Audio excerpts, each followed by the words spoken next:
أعوذ بالله من الشيطان الرجيم. بسم الله الرحمن الرحيم. ولتكن منكم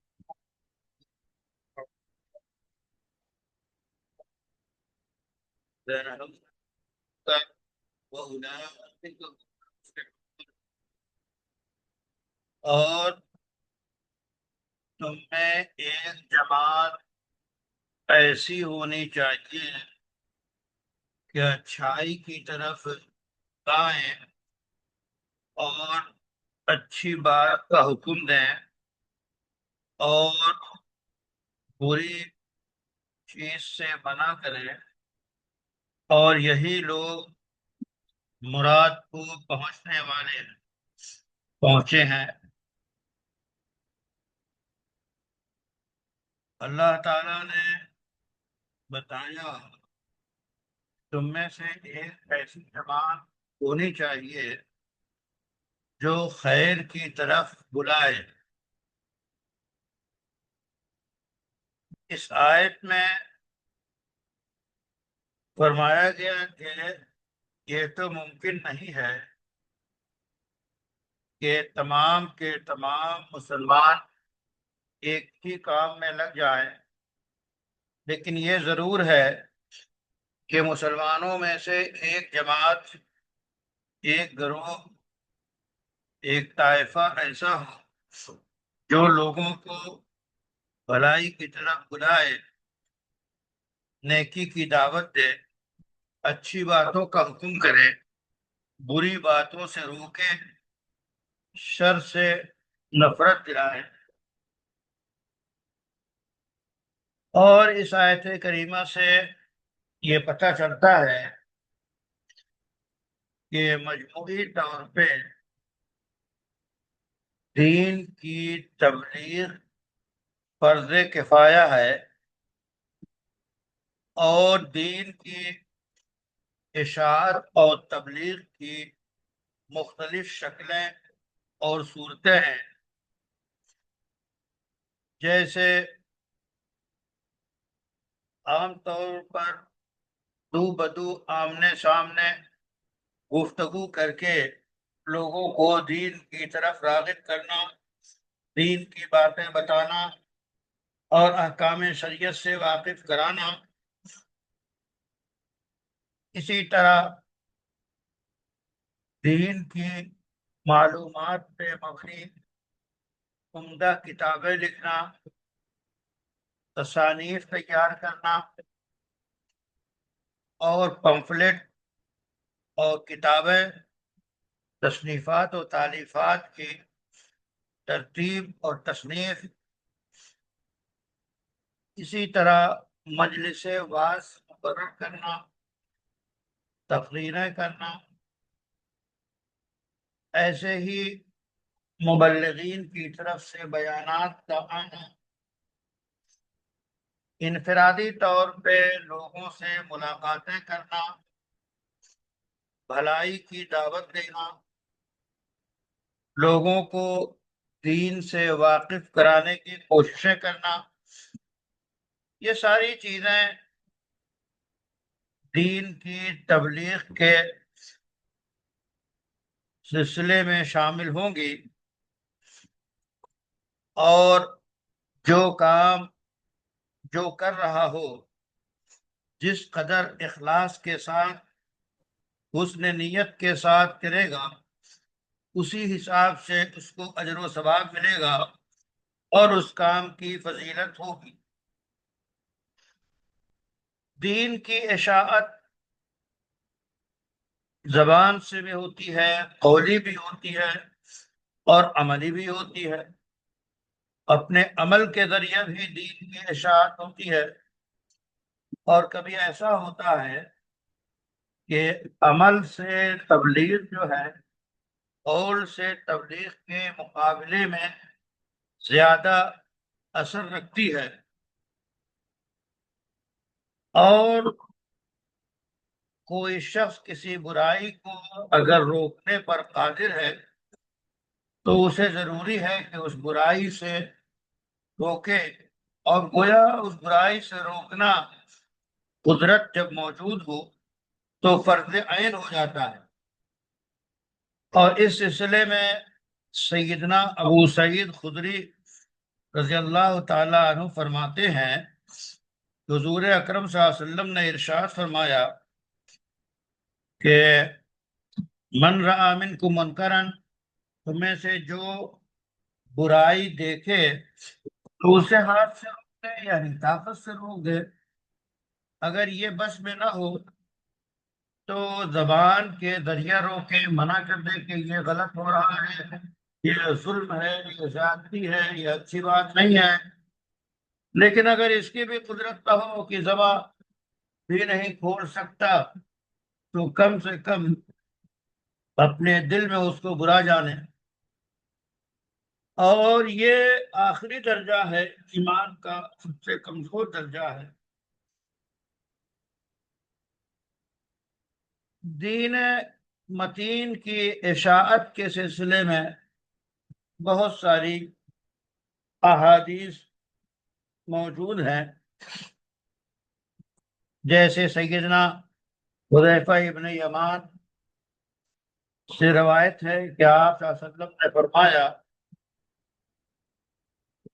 قسم اس ذات کی جس کے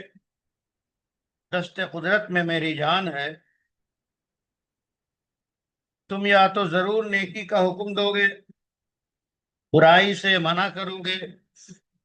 یا قریب ہے کہ اللہ اپنی طرف سے تم پر عذاب بھیجے، پھر تم دعا مانگو گے مگر تمہاری دعا قبول نہیں ہوگی۔ اس سلسلے میں سیدنا ابو ہریرہ کی روایت ہے کہ تم ضرور نیکی کا حکم دو گے، برائی سے روکو گے، یا اللہ تعالیٰ تمہیں میں سے برے لوگوں کو مسلط کر دے گا، پھر تمہارے نیک لوگ دعائیں کریں گے، دعائیں قبول نہیں ہوں گی۔ ایسی ہی ابن عباس رضی اللہ تعالیٰ عنہما سے روایت ہے کہ آپ صلی اللہ علیہ وسلم نے فرمایا، جو شخص کسی مقام پر کھڑے ہو کر حق کی بات کر سکتا ہے تو اس کے لیے درست نہیں کہ حق بات نہ کہے، کیونکہ حق بات کہنا اس کی موت کو مقدم کر سکتا ہے، نہ اس کے لکھے ہوئے رزق سے محروم کر سکتا ہے۔ اسی اندیشے سے لوگ گونگے بن جاتے ہیں، خاموش ہو جاتے ہیں کہ جان کو خطرہ ہے، یا یہ کہتے ہیں کہ کوئی اسکالرشپ، وظیفہ، متعین چیزیں رک جائیں گی۔ تو یاد رہے کہ یہ تو اللہ تعالیٰ کی طرف سے پیشگا ہے، کوئی کسی کے رزق کو یا کسی کی عمر کو نہ گھٹا سکتا ہے نہ بڑھا سکتا ہے، نہ رزق میں کمی کر سکتا ہے نہ رزق بند کر سکتا ہے۔ یہ چیزیں براہ راست اللہ کی قدرت میں ہے، اس واسطے اس کو سامنے رکھ کر حق بات نہ کہنا یہ غلط ہے۔ تو یہ چیزیں اور بھی روایتیں ہیں کہ جب زمین میں گناہ کیا جائے، جو وہاں موجود ہے اسے برا جانتا ہے، اور اس کی مثال ایسی ہے کہ وہاں موجود ہے اسے برا جانتا ہے، جو وہاں نہیں ہے مگر اس پر راضی ہے، اور اس کی مثال وہاں ایسے ہی ہے جو وہاں حاضر ہے۔ سیدنا علی رضی اللہ تعالیٰ عنہ سے ہے کہ فرمایا، نیکیوں کا حکم کرنا، برائیوں سے روکنا بہترین جہاد ہے۔ ان روایات اور احادیث یہ بطور نمونہ ہے، ورنہ مستقل اس پہ احادیث کی کتابوں میں ابواب ہیں، اور اس میں ڈھیر ساری روایات دین کی تبلیغ کے سلسلے میں بیان کی گئی ہیں، اور ایسے احادیث کا ورد رکھنا چاہیے تاکہ استحضار رہے اور دین پہ خود عمل کرنے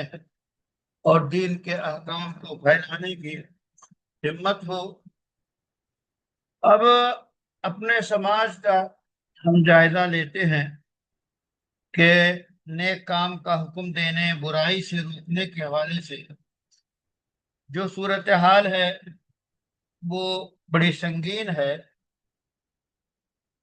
باوجود اس کے کہ آپ کے مختلف تنظیمیں، مختلف ادارے، مختلف شخصیات مستقل ان کا کام ہی ہے، ان کی ڈیوٹی ہے کہ وہ نیکی کا حکم دیں، اچھائی کا حکم دیں، برائی سے روکیں، سماج کے، معاشرے کی اصلاح کے لیے کوششیں کریں، لیکن اس کے باوجود ان کی جو کوششوں کا دائرہ ہے وہ مجموعی آبادی اور بڑھتے ہوئے شر اور برائیوں کے مقابلے میں کبھی تنگ پڑ جاتا ہے، اور اس لحاظ سے برائیاں پھیلتی جا رہی ہیں۔ انصاف اور عدل کرنے اور مجرموں کو سزا دینے کے لیے جو لوگ متعین ہیں ان کی طرف سے کبھی خود ہی ایسا ہوتا ہے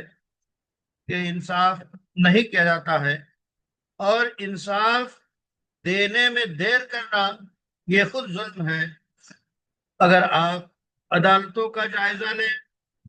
اور اس کے متعلق معلومات کریں تو نہ جانے کتنے مقدمات جو ہے پڑے ہوئے ہیں، ان کی سنوائی نہیں ہو رہی ہے، جو کچھ ہو رہا ہے وہ سامنے ہے، تو ظلم بڑھتا جا رہا ہے، انصاف کا سایہ گھٹتا جا رہا ہے۔ خود اپنے سماج کا اگر ہم تجزیہ کریں تو والدین اولاد سے، اسی طرح لوگ جو ہیں، ہر وہ شخص جو بڑا ہے اپنے ماتحتوں کے جرائم پہ چشمپوشی کرتا ہے۔ اسی طرح گھریلو زندگی دیکھیں تو شوہر جو ہے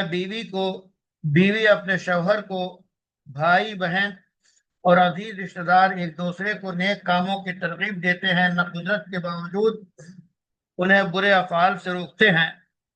خود گھر کے اندر لوگ فجر کی نماز پڑھنے اگر کوئی شخص جاتا ہے تو وہ دبے پاؤں نکل جاتا ہے تاکہ لوگوں کی نیند میں فرق نہ پڑے، اور وہ نماز کا حکم نہیں دیتا۔ مثلا کوئی باپ ہے یا کوئی دادا ہے یا بڑی عمر کا کوئی ہے اور نمازی ہے تو وہ خود اٹھے گا چپکے سے اور بہت آہستہ سے دروازہ کھولے گا کہ سونے والوں کی نیند نہ خراب ہو۔ تو یہ جو طریقہ ہے کہ خود اپنی نماز تو پڑھ رہا ہے لیکن گھر کے سارے لوگ مغوے خواب ہیں، ان کی کوئی فکر نہیں کر رہا ہے، تو یہ چیزیں ایسی ہیں کہ اس کی وجہ سے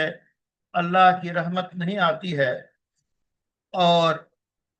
پھر رفتہ رفتہ افراد، پھر جماعتیں، پھر سماج وہ بے حقیقتی، غیر وقتی کا شکار ہوتا ہے، اور گرفت مختلف طرف سے ہونے لگتی ہے۔ اس سلسلے میں سیدنا نعمان ابن بشیر سے روایت ہے کہ آپ صلی اللہ علیہ وسلم نے فرمایا کہ اللہ کی حدود میں مداہنت کرنے والے اور اللہ کے حدود میں واقع ہونے والے کی مثال ایسی ہے کہ ایک قوم نے جہاز کے بارے میں قرع ڈالا کہ بعض اوپر کے حصے میں رہے، بعض نیچے کے حصے میں رہے۔ نیچے والے پانی لینے اوپر جاتے ہیں، پانی لے کر ان کے پاس سے گزرتے ہیں، ان کو تکلیف ہوتی ہے، تو نیچے والے کیا کر رہے ہیں کہ اپنے جہاز کے نیچے حصے میں سوراخ کرنا شروع کر دیتے ہیں۔ اوپر والے دیکھ رہے ہیں کہ سوراخ کیا جا رہا ہے لیکن وہ خاموش بیٹھے ہیں کہ ہمیں کیا فرق پڑتا ہے۔ تو ظاہر ہے کہ اس وقت جب جہاز ٹوٹے گا تو خود تو ڈوبے ہیں، صنم کو بھی لے ڈوبیں گے کا معاملہ ہوگا۔ اور حضرت مولانا ابو الحسن علی ندوی نے اس حدیث کو نوٹ کر کے یہ بتایا کہ اسلامک لٹریچر میں، دنیا کے لٹریچر میں اس سے بہتر کوئی مثال نہیں ہو سکتی، موجود نہیں ہے، جو مثال آپ صلی اللہ علیہ وسلم نے دے کر سمجھایا ہے۔ اور ظاہر ہے کہ بڑی عالیشان، بڑی پرحکمت اور مؤثر یہ مثال ہے۔ اس لیے آدمی خود فیصلہ کر لے کہ ظاہر ہے کہ اگر ایسی صورت میں اوپر میں جو بحری جہاز چل رہا ہے اور اوپر بیٹھے لوگ آرام سے دیکھ رہے ہیں اور نیچے والے سوراخ کر رہے ہیں، تو وہ کہہ دیں کہ ارے سوراخ کرنے دو، ان کا کام ان کے ساتھ۔ تو یہ سوراخ جو ہوگا، ظاہر ہے کہ صرف انہی کو نیچے کا جہاز ڈوبے گا نہیں، بلکہ پورا جہاز ڈوبے گا۔ تو اسی طرح جس سماج میں، جس معاشرے میں، جس گھر میں برائیاں ہوتی ہیں اور بڑے جو برائیوں کی روکنے پہ قادر ہیں ان کی طرف سے نکیر نہیں ہوتی،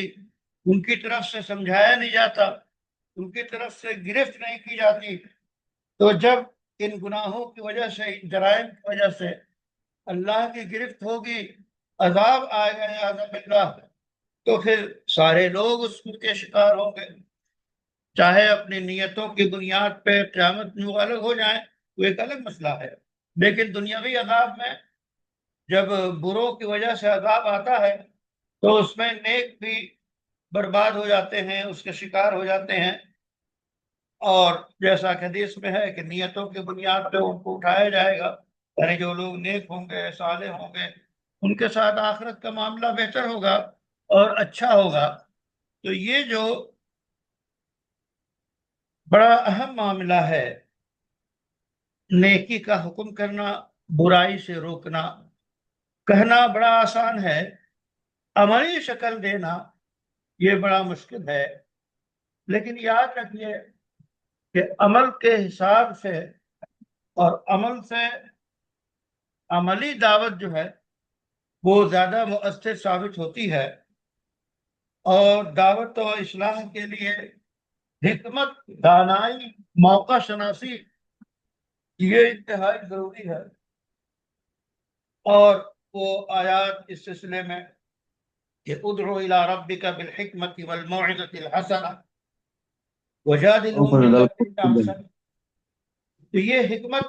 بہت بڑی چیز ہے، بہت اہم چیز ہے۔ حکمت کے ساتھ دعوت دینا، دانائی کے ساتھ دعوت دینا، موقع شناسی اور احوال کا تجزیہ کر لینا، ذہنوں کو پڑھ لینا، دماغوں کا جائزہ لے لینا، کس وقت کون سی بات کہی جائے کہ وہ اثر رکھے، اس کو جاننا، اس کے بعد حق بات کہنا اور دعوت دینا یہ مفید ثابت ہوتا ہے۔ تو بہرحال دعوت دینا،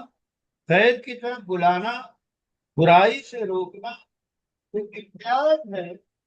یہ ایک ایسی چیز ہے جس سے دنیا کا قیام ہے، یعنی جب تک حق کی تلقین کی جاتی رہے گی، لوگوں تک اچھائی پہنچاتی جاتی رہے گی، اس وقت تک دنیا میں امن رہے گا، سکون رہے گا، رہے گا، انصاف رہے گا۔ لیکن اگر ظلم ہوتا رہے، اس کو برداشت کرتے رہیں اور ظلم کے خلاف آواز نہ اٹھائیں، اس ظلم کو روکنے کی کوشش نہ کریں، تو ظاہر ہے کہ وہ جو ہے ناسور بن جائے گا، انسانیت کے لیے ناسور بن جائے گا اور پوری انسانیت کی ہلاکت کا ذریعہ بن جائے گا۔ اس واسطے دعوت کے سلسلے میں جو لٹریچر ہیں، جو کتابیں ہیں، جو قرآن و حدیث کی ہدایات ہیں، ان کی تطبیق میں جو عملی واقعات ہیں، اسلاف کے جو نمونے ہیں، ان سب کا جائزہ لے کر وہ چیزیں اپنے اندر پیدا کر کے عالم کے اصلاح کی کوشش کرنی چاہیے، عالم اصغر کی اصلاح کریں، پھر عالم اکبر کی اصلاح کریں، اپنی ذات سے شروع کریں، گھرانے سے شروع کریں، قبیلے خاندان سے شروع کریں، اور پھر اس سلسلے میں جو ہے اقدامات کرتے جائیں، اور حکمت و دانائی کا تقاضا ہمیشہ سامنے ہو، ورنہ کبھی برائی سے روکنا فتنے کا ذریعہ بن جاتا ہے اور مزید ماحول خراب ہو جاتا ہے۔ حضرت شاہ عبد العزیز محدث الدہلوی رحمت اللہ علیہ دلی کی مسجد میں بیٹھے ہوئے تھے کہ ایک نوجوان آیا، اس نے حوض پر وضو کیا اور وضو میں عجلت کی، جلدی مچائی اور گزرنے لگا۔ شاہ صاحب نے اس کو بلایا کہ بیٹے یہاں آؤ، سنو۔ وہ آیا، فرمائیے۔ کہنے دیکھو میں بوڑھا ہو گیا ہوں اور میں وضو کرتا ہوں تو دیکھو میری جو ہے وہ ایڑیاں خشک تو نہیں رہ جاتی، پانی پہنچا پاتا ہوں یا نہیں، ذرا تم اور سے دیکھو۔ اور اس کو آپ اپنی ایڑیاں دکھانے لگے کہ کہیں خشک تو نہیں رہ گئی ہیں، اور ظاہر ہے کہ ایڑیاں اگر خشک رہ جائیں گی وضو نہیں ہوگا، جب وضو نہیں ہوگا تو نماز سے کیا سوال ہوتا ہے۔ اس انداز میں اس کو خطاب کیا اور اپنی ایڑیاں دکھانے لگے اور اس سے پوچھنے لگے۔ اس نوجوان کو احساس ہوا کہ کہنے لگا حضور آپ کی ایڑیاں کوئی خشک رہیں گے، لگتا ہے میری ایڑیاں خشک ہو گئی ہیں اور وضو کرنے میں مجھ سے بے احتیاطی ہوئی ہے۔ اور فوراً اس نے جا کے جو ہے وضو جا کے ایڑیاں دھوئی اور پورے طور پہ بچھ گیا۔ تو یہ انداز جو حضرت شاہ محدث دہلوی نے اپنایا، یہ حکیمانہ انداز ہے کہ اس کے دل میں گھر کر گیا اور اس نے تسلیم کر کے اس پہ عمل کیا۔ اگر وہیں سے بیٹھے بیٹھے زور سے چلاتے اور اس کو آواز دیتے اور ڈانٹ کرتے تھے تو اس کے اثرات الگ ہوتے۔ اس لیے ہمیشہ اچھائی کا حکم دینے کے لیے اور برائی سے روکنے کے لیے پہلے جائزہ لیا جائے کہ کون سا طریقہ مناسب ہوگا جس کے ذریعہ ہم اپنی گفتگو کا آغاز کریں، ہم اپنی تحریر کا آغاز کریں، کہاں سے شروع کریں کہ مؤثر ہو۔ اور اصل چیز جو مؤثر ہوتی ہے وہ خلوص دل ہے، حسن نیت ہے، اللہ کی رضا کا جذبہ ہے، کہ اس کی وجہ سے پھر انسان وہ اچھائی کا جو حکم دیتا ہے تو بہترین اس کا اثر ہوتا ہے۔ تو یہ باتیں ہیں ملا جیون علیہ الرحمہ نے اس آیت کی روشنی میں بتانا شروع کیا کہ یہ آیت در حقیقت معروف کا حکم دینے، منکر سے روکنے کی سلسلے میں ہے، اور فرمایا کہ علماء کے ہاں یہ متفقہ بات ہے کہ امر بالمعروف اور نہی عن المنکر جو ہے یہ فرض کفایہ، اور اس سلسلے میں بہت سی آیات ایسی ہیں جو اس کی فرضیت کو واضح کرتی ہیں۔ اسی طرح بہت ساری احادیث بھی اس باب میں انگرت احادیث موجود ہیں، اور کہتے ہیں کہ میں نے ان جیسی آیتوں میں سے اس آیت کا انتخاب اس واسطے کیا کہ قرآن کریم میں اس سلسلے میں سب سے زیادہ واضح آیت یہ ہے، اور اس میں باقاعدہ امر کا صیغہ موجود ہے، اور جس سے اس کی فرضیت ثابت ہوتی ہے کہ اللہ نے فرمایا وَلْتَكُنْ، تو یہ امر ہے، اور آپ جانتے ہیں کہ امر وجود کے لیے ہوتا ہے، اور یہ بھی بتایا کہ اس سے فرض کفایہ ہونا سمجھا جاتا ہے، وہ اس لیے کہ فرمایا منکم، یعنی من یہاں پہ تبعیض کے لیے ہے، اور اگر آپ من کو وضاحت اور تبیین کے لیے مراد دیں، جیسا کہ صاحب مدارک نے اور دیگر مفسرین نے دیا ہے، اور من تبعیض کا مطلب یہ ہے کہ اچھائی کا حکم دینا، برائی سے روکنا فرض کفایہ ہے۔ پھر فرمایا کہ یا تو اول التبیین، یا یہ وضاحت کے لیے من ہے، یعنی تم میں سے ایک جماعت ایسی ہو جو لوگوں کو حکم دے، جیسا کہ اللہ تعالیٰ کا فرمان دوسری آیت کریمہ میں کنتم خیر امت اخرجت للناس، تو اس آیت کا اور یہ مطلب ہوا کہ تم پورے معاشرے اسلامی میں سے ہر جگہ ایک گروہ ایسا ہو جو لوگوں کو بھلائی کی طرف بلاتا ہو، اچھے اعمال کی دعوت دیتا ہو، شریعت کے مطابق کردار کو سنوارنے کی بات کرتا ہو۔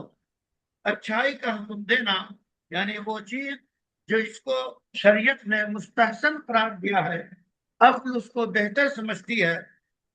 اور نہیں سے منکر سے روکنے کا مطلب یہ ہے کہ جس چیز کو شارع نے برا قرار دیا ہے، عقل سلیم اس کو ناپسند کرتی ہے، اور معروف کرتے ہیں جو کتاب و سنت کے مطابق ہو، منکر اسے کہتے ہیں جو کتاب و سنت کے خلاف ہو، یا یہ کہ معروف سے مراد نیکیاں ہیں، منکر سے مراد جو ہے گناہ ہے، اور یہاں پہ بھلائی کی دعوت سے مراد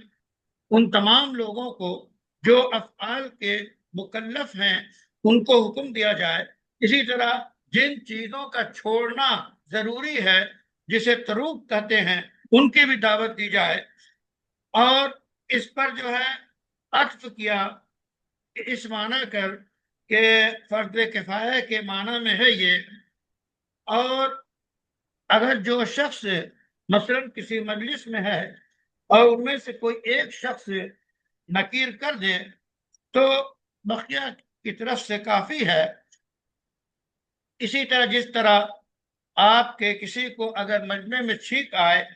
اور کوئی اس کا جواب دے دے، الحمدللہ وہ کہے اور اس کا جواب الحمدللہ سے دے دیا جائے تو کافی ہے۔ اسی طرح نماز جنازہ جس علاقے میں جہاں ہے وہاں کے لوگوں کے لیے پڑھنا ضروری ہے اور فرض کفایہ ہے۔ حضور صلی اللہ علیہ وسلم نے فرمایا جب بھی کچھ لوگ گناہوں میں مبتلا ہوتے ہیں اور ان میں ایسے لوگ ہوتے ہیں جو کہ ان پہ نکیر کر سکیں لیکن نکیر نہیں کرتے، تو قریب ہے کہ عذاب آئے اللہ کی طرف سے، سب کی گرفت ہو جائے۔ اسی طرح ابو سعید خدری سے روایت کی گئی کہ آپ صلی اللہ علیہ وسلم نے فرمایا من رأى منکم منکرا، اس کی تفصیل بتائی جا چکی۔ اسی طرح فرمایا آپ نے کہ راستوں میں فٹ پاتھ پہ بیٹھنے سے گریز کرو۔ لوگوں نے کہا کہ اے اللہ کے رسول، ہم تو بیٹھ کے آپس میں گفتگو کرتے ہیں، بات چیت کرتے ہیں، تو فرمایا آپ نے کہ پھر راستے کا حق ادا کرو۔ لوگوں نے پوچھا کہ راستے کا حق کیا ہے؟ آپ نے فرمایا نگاہ نیچی رکھو، اور جو ہے برائی سے لوگوں کو بچاؤ، اور سلام کا جواب دو، بالمعروف کرو، نہیں عن المنکر کرو۔ تو اس کا مطلب ان احادیث سے یہ پتہ چلتا ہے کہ جس مجلس میں موجود ہو اور وہاں خلاف شرع کوئی کام ہو تو ضروری ہے جو اس پہ قادر ہے تو اس کو روکے، اور یہ کوئی متعین نہیں ہے، کسی کا حق ہے کوئی بھی اس کو روک دے، یہ روکنا فرض کفایہ ہوگا۔ اسی واسطے بہت سے اب دیکھیے بہت سی مجلسوں میں، بہت سے ولیمے کی مجلسوں میں، شادی کی مجلسوں میں باقاعدہ بڑے ہوٹلوں میں میوزک چلتی رہتی ہے اور طرح طرح کی چیزیں ہوتی رہتی ہیں، لوگ جاتے ہیں اور دعوت میں شریک ہو کے چلے آتے ہیں، کوئی کچھ نہیں کہتا۔ تو یہ سب بڑی غلط باتیں ہیں، اور کہتے ہیں جو خود اپنے کو اچھائی کے حکم کے لیے تیار کر لے، برائی سے روکنے کے لیے تیار کر لے، اور کسی کو وہ گویا پیشہ بنا لے اور کوئی کام نہ رہ جائے، تو امام کی طرف سے یعنی بیت المال کی طرف سے اس کے لیے جب اس نے خود اپنی ڈیوٹی انجام دینے کے لیے اپنے کو تیار کر لیا ہے تو یہ ڈیوٹی اس پہ فرض عین ہو جاتی ہے، اور ضروری اس کا نام اصطلاح شریعت میں محتسب رکھا جاتا ہے۔ اور بہرحال اس طرح کی جو گفتگو ہے وہ بہت سے کتابوں میں موجود ہے، بادشاہوں کے واقعات اور تفصیلات اور وظائف کا جاری کرنا، یہ اسلامی تاریخ کا تجزیہ کرنے اور ان کا مطالعہ کرنے سے یہ بات واضح ہوگی۔ بہرحال یہ طے ہے کہ جس کی قدرت میں فتنے کو دور کرنا، فساد کا دور کرنا، گناہوں کا مٹانا موجود ہے، اور پھر وہ ایسا نہ کرے تو پھر اس کے لیے جو ہے عذاب کا مسئلہ ہے۔ لیکن اگر وہ براہ راست نہیں روک سکتا ہے تو اس کے لیے ضروری ہے کہ زبان سے روکے۔ اصل تو یہ ہے کہ طاقت سے اسے ختم کر دے۔ طاقت سے کون لوگ ختم کریں گے؟ جو حکمراں ہوں گے، جن کو پاس اقتدار ہوگا، وہ اپنی طاقت کا استعمال کر کے برائیوں کا خاتمہ کر سکتے ہیں۔ لیکن جو لوگ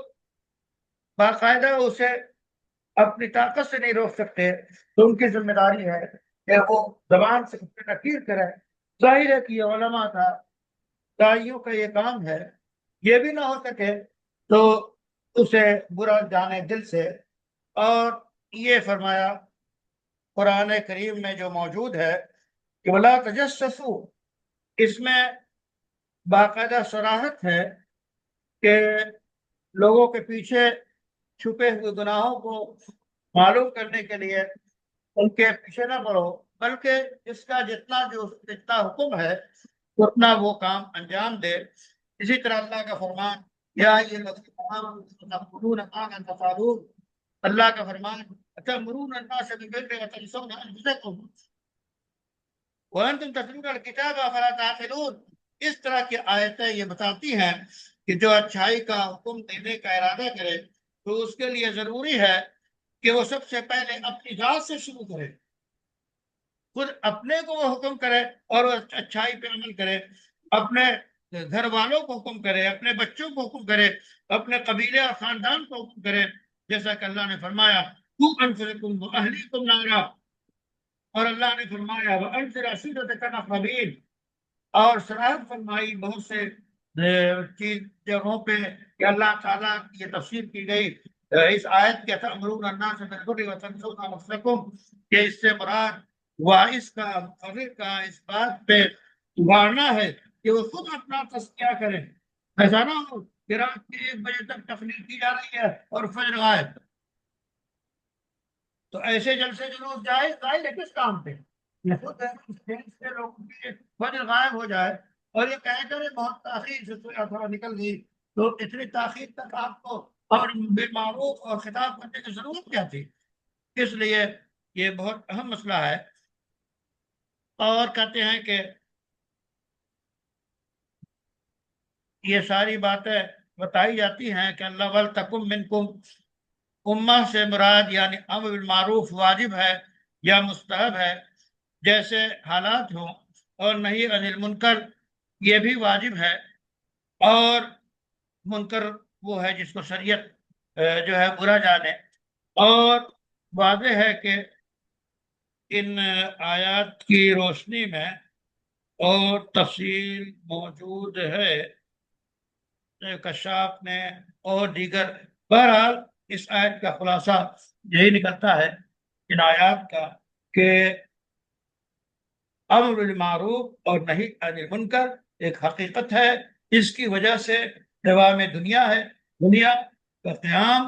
امر بالمعروف اور نہی عن المنکر پہ ہے، یعنی اچھائی کا حکم جب تک دیتے رہیں گے اچھائی قائم رہے گی۔ اچھائی کو قائم رکھنا یہ دنیا کے قیام کے لیے ضروری ہے۔ ہر شخص خود اپنا جائزہ لے اور اسلام کی تعلیمات پہ عمل کے ساتھ وہ تعلیمات دوسروں تک پہنچانے کے جو امکانی اسباب، ذرائع، طریقے ہوں ان کے ساتھ وہ پہنچائے، ان کا استعمال کرے، اور خود اپنی ذات سے شروع کرے، اپنے خاندان سے شروع کرے، اور اس کا کام ہے بتانا، کسی کے دل میں اتارنا اس کا جو ہے اس کی ذمہ داری نہیں ہے۔ یہ کہتا رہے، واعظ کرتا رہے، نصیحت کرتا رہے، امر بالمعروف کرتا رہے، یہ اس کی ذمہ داری ہے۔ تو یہ بہت اہم مسئلہ ہے، بہت حساس اور نازک مسئلہ ہے۔ اس سلسلے میں افراط و تفریط سے بچنا ضروری ہے، اور ہر شخص جو دین کا کام جو کر رہا ہے اسی کو سب کچھ سمجھ کے سارے کام پہ حرف غلط ڈالنا یہ غلط ہے۔ جو لوگ جس میدان میں کام کر رہے ہیں ان کی کوششوں کو سراہنا چاہیے، اور جو لوگ خود جو کام کر رہے ہیں اس میں لگے رہنا چاہیے۔ اس طرح باہمی تعاون، توافق اور آپسی اعتماد سے امر بالمعروف کا جو طریقہ کار ہے اور دائرۂ کار جو ہے وہ بڑھتا جائے گا۔ یہ گویا شریعت کی طرف سے مختلف آیات اور احادیث میں حکم دیا گیا ہے۔ سلف علماء اس کے باقاعدہ جو ہے بطور مثال کے ان کی زندگی کو پڑھنا چاہیے کہ کس طرح انہوں نے